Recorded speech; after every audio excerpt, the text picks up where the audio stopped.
And I want all of you to note that we will be recording this session, but we will be stopping the recording before the Q&A at the end, so that if anyone wants to ask questions without it being on a recording that then lives on the cloud, you can do that.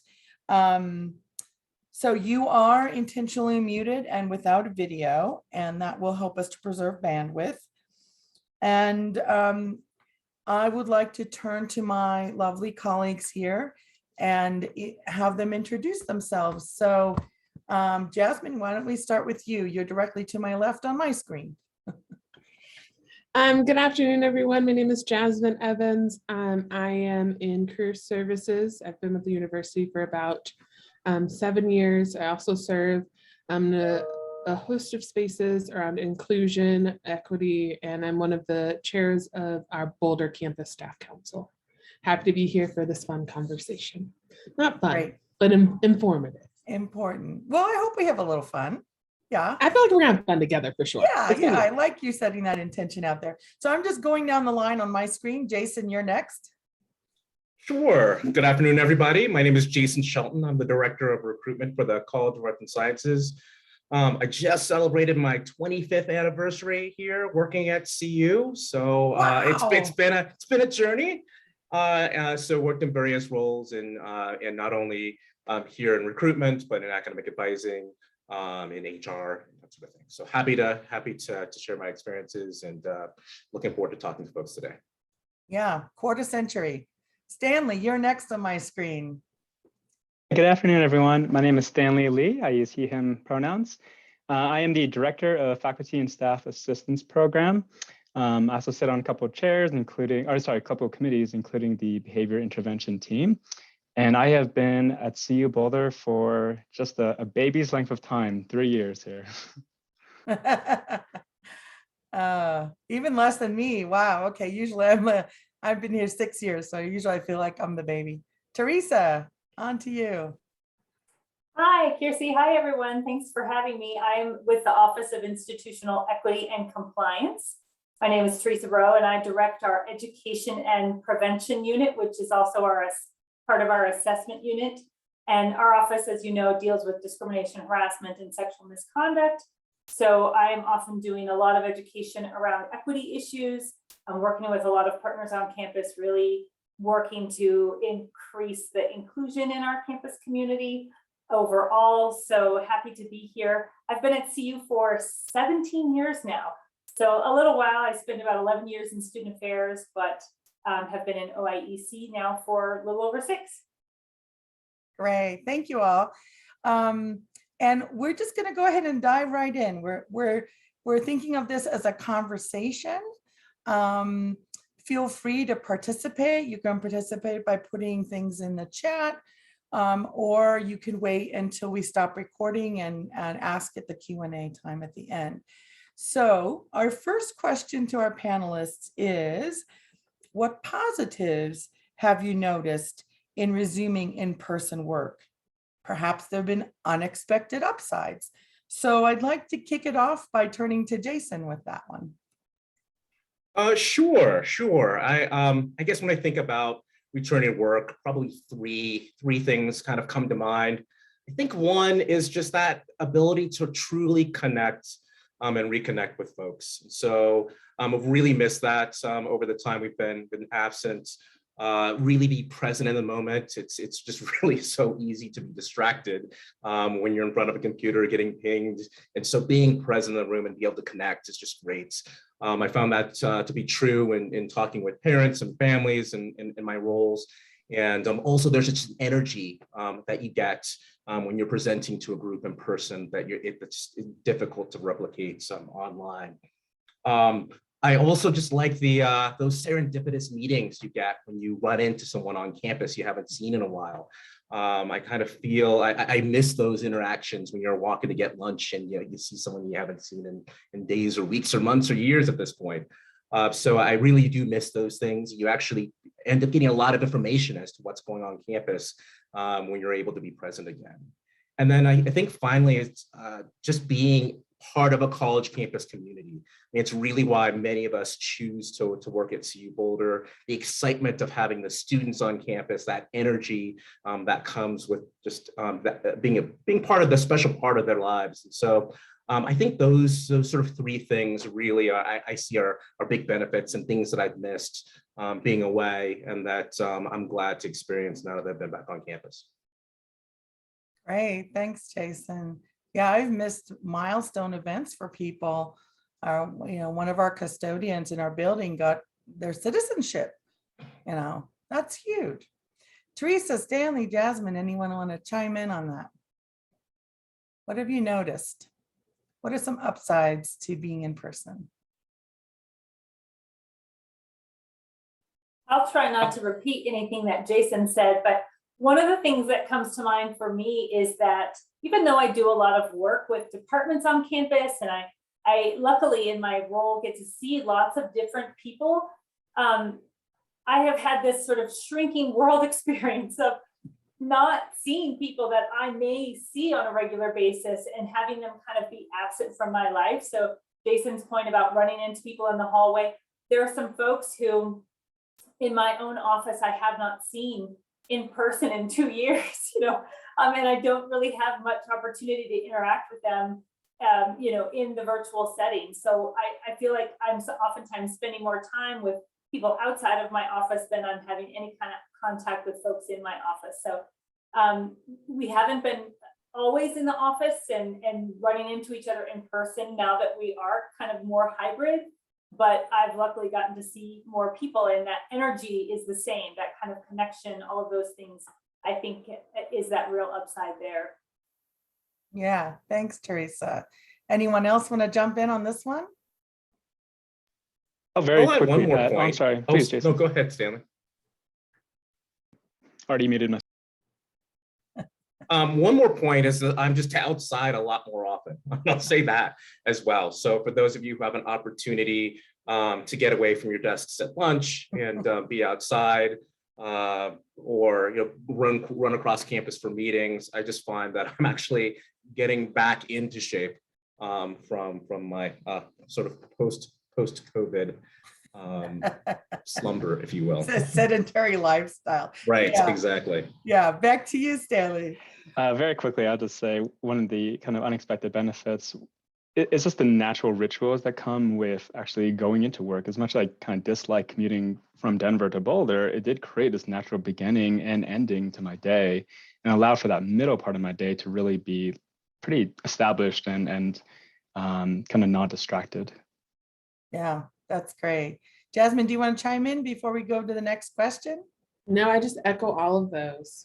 Yeah, great things. And one of the things that I found going back in and having a meeting with my team was, I really like these people. I like my team. They're lovely human beings. And after a year and a half of being apart, it kind of fades from memory. It's interesting. So we're going to move on to the next question, if that's okay. So we're looking at what downsides have you experienced, or maybe you've heard from others. One of the reasons that we have these 4 panelists here today is that they tend to hear from other people quite a lot about their experiences. And so they can speak to this, not just from their own experience, but the things that they've heard. So what are you aware that you're struggling with or other people are struggling with? And I'm wondering, Jasmine, if I can turn to you to kick us off on this one. Yeah, of course. Well, there's a number of things I feel like folks are trying to navigate. I think about trying to navigate hybrid workspaces, like just something as small as remembering your things. When you're going from your home office to your in-person office, remembering like, oh, I need to bring this. Do I have my lunch? Access to snacks and foods. I've seen a lot of folks try to navigate what does that mean? And having access to those comforts, right? On the other side, thinking about hybrid work, boundaries around response, right? I think with us being remote, there's that question of, someone responding quick enough to Teams or to an email, or are you available for a meeting? Or I'm sure many of us experience those back-to-back meetings. And I've seen coming back to hybrid world, having to remind people like, you can't schedule me back-to-back. I have to walk from place to place now that I'm in person, or using the bathroom is also nice. So I think reminding folks of that piece. And then I think the struggle of navigating culture, if your culture is like Kirsi said, like seeing people you love, but then there are also some of those folks that maybe rub you the wrong way or have interesting interactions with you. So coming back and navigating those cultures, and honestly, as humans, we're kind of rusty, right, with that in-person communication, and what does that look like? So navigating also the influx of interaction. I've experienced, right, coming back to in-person work, of having to interact with people. It's a little bit different when you're at home most of the time and you can kind of do whatever you want. But when you're like, oh, this person's at my door, this person wants this, having to reacclimate and flex that muscle again, I think has definitely been a challenge. Yeah. And I think, in our office, just to build on what you said, Jasmine, there are people that were in very unfortunate working circumstances. Some of them would describe as toxic even.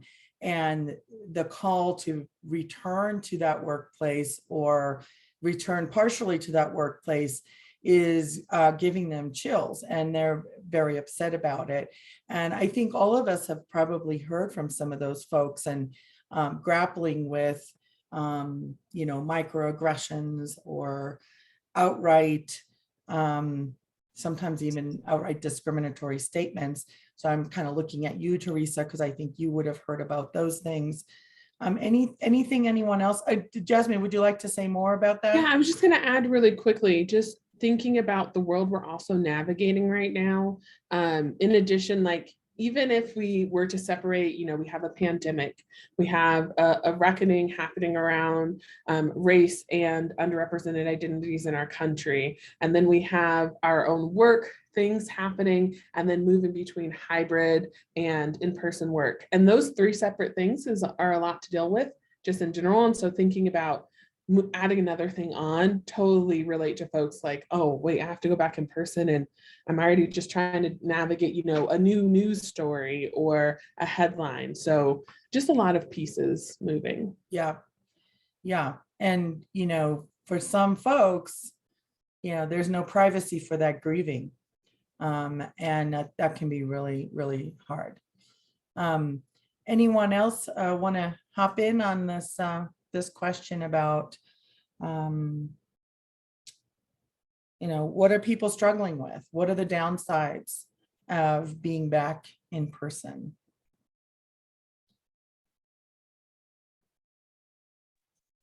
I can add something. Sorry, Stanley, I feel like I'm just, I think it's just stressful. I think it's just, there is a stress to relearning how to be social again. And I do feel as though my skills have regressed over the past 2 years. It's been a while. So I have to remind myself that it has been a while since I've had to be on, I guess, all the time, or feel like I have to be on all the time. And I try to give myself some grace there, but it's definitely, I want to acknowledge that I don't feel that, at least for me, it wasn't easy. And there was definitely a period of adjustment going back to the office. And I did experience some culture shock, and actually being in an office for 8 hours a day. I was not used to it. I'd forgotten how to do that. And so yeah. I think to the extent that others out there may have experienced that stress in coming back or looking to come back, know that I felt it, and I know that many others have felt it too. You expect it to be this incredibly positive experience, but there still is a stress to just making that transition. Right. Yeah. Thanks, Jason. Stanley. You mentioned the word grieving, Kirsi, and that really triggered a thought for me, right? That so many folks that so in my office, Faculty Staff Assistance Program, we're a free counseling office for all employees of the university. And so we see plenty of folks, with plenty of situations. And one of the common themes that I'm observing is it's kind of what, we talk about with kids, right? That transition tends to kind of beget stress. And I think Jason really nailed it on the head there. My sense of it is that anytime we have a major transition, in a sense, we're grieving what is lost, what is no longer. And for some people, that meant the grief of not having those extra 1 to 2 hours a day that otherwise go towards commuting, right? That they could have spent with their kids or could have spent preparing a meal or exercising. For some folks, it meant losing that flexibility to have a workout in the middle of the day, or not have to be so intentional about what clothes I wear, how to wear my hair in the workplace, right? The code switching that many of us tend to either choose to do or feel forced to do. And so I think there was a significant grief actually that happened. I don't know if that was kind of fully acknowledged or not. Yeah, that's great. And we have some great comments in the chat as well. People are saying downsides are things like, having to wear work pants and shoes and commuting and, remembering to bring food, sort of building on what Jasmine said. Yeah. Yeah. And, with RTD limitations on the commuting, I know that the local governments, state governments trying to do something about that, but yeah, that's definitely difficult. In the Ombuds office, I've personally had a disproportionate number of people who are people of color come to me with, I don't think I can go back into this work environment that I was in, where I'd gotten used to daily doses of microaggressions, and I've been away from it and safer for 18 months. And now I'm having to go back and it's there again. And it's so distressing. To me, that's a very serious thing that many of our colleagues are contending with. Yeah. Kirsi, I'll just piggyback on that point. I think there were some folks who thought, oh gosh, reports to OIEC will go down in the virtual environment. They actually went up. I think kind of the collective trauma of the national issues around race and in the pandemic and all of those things collectively were huge. And then this fall, when we conducted the campus culture survey, we did hear from lots of folks who said, gosh, that time frame that you're asking about, having experienced these kinds of negative behaviors or identity-based harms, was within the last year. And people were concerned that that might look more positive because I haven't had to interact with those people. And then I think that the piece of really thinking about, gosh, things have happened in the virtual environment, but I at least haven't had to be exposed to that person. And then going back, that kind of anxiety about that exposure goes up. So those issues have been significant in terms of people's anticipation and the sort of daily, like you said, microaggressions or interactions that are less positive.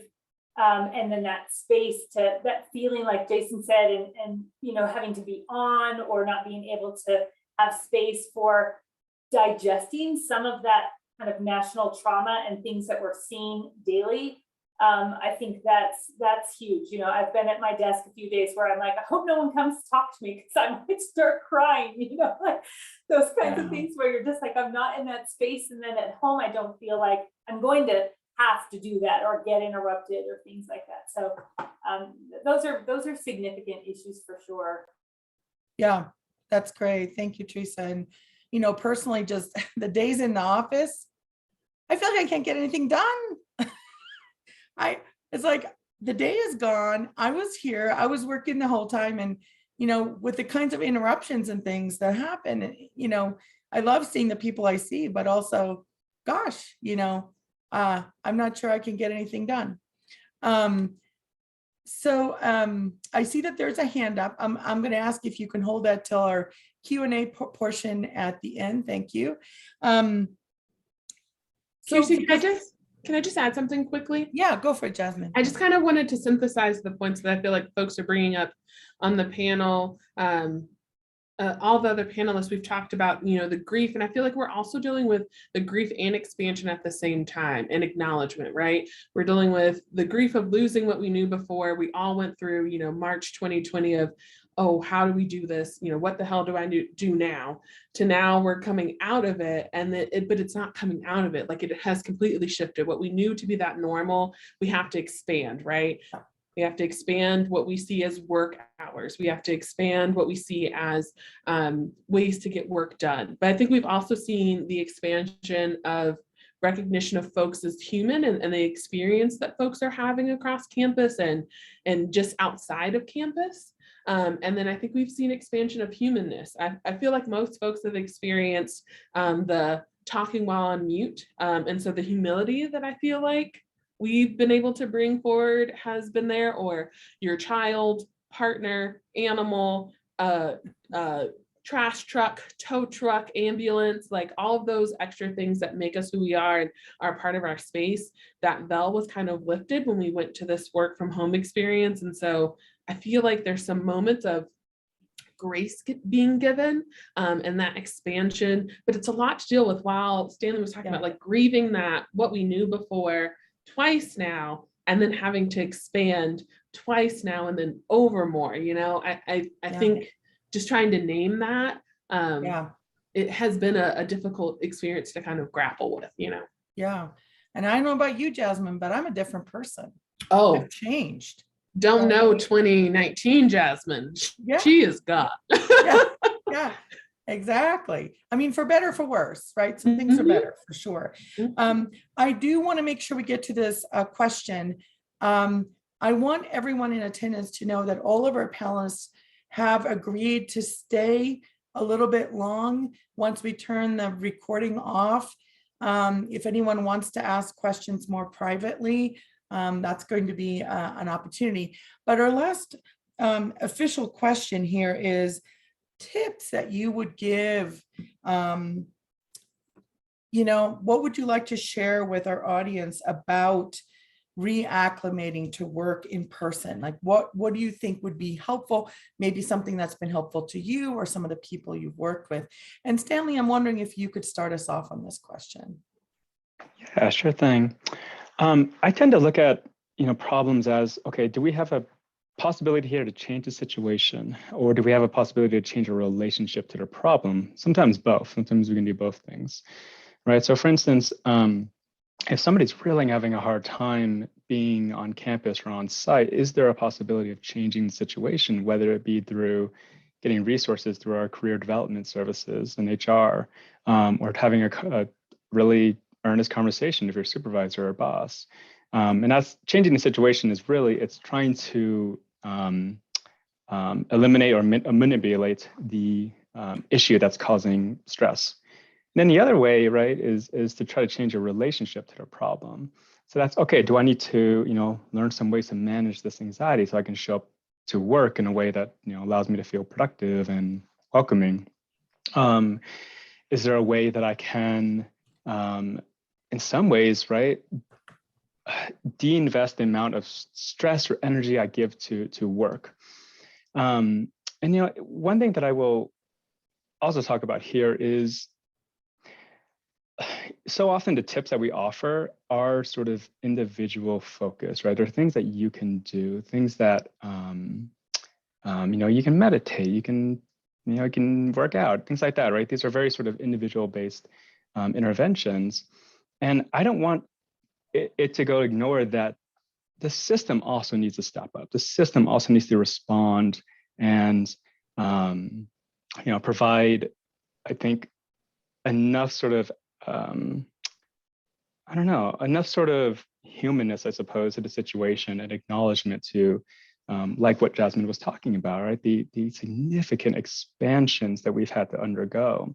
And I think some departments and some leaders are doing a really excellent job doing that. I'm really not here to paint a portrait that our leadership is doing a poor job. And I think I made that point to really suggest that it's both an individual and a system-wide responsibility. So I can offer more practical tips, but I guess I'll start there, and I welcome my panelists or fellow panelists to speak up. That's great. Thank you, Stanley. Who would like to jump in on this one? Teresa? Yeah, I appreciate everything you shared there, Stanley. And I also think this is a kind of a true moment of really reflecting on how we, like Jasmine said, how we used to do things and now we are different. And that gives us this opportunity, particularly from an equity lens, to step back and realize one size does not fit all. So we do not have to feel like we have to go back to this default of what was normal, or what was expected before, because that default didn't work for everyone, but people were making it work. And so we have an opportunity to be more equity minded and care for people in a way that is different than what we, had options for before. So I think it's a critical time to, really, as we think about that broad inclusion component, think about the equity of this transition as well. That's great. Yeah.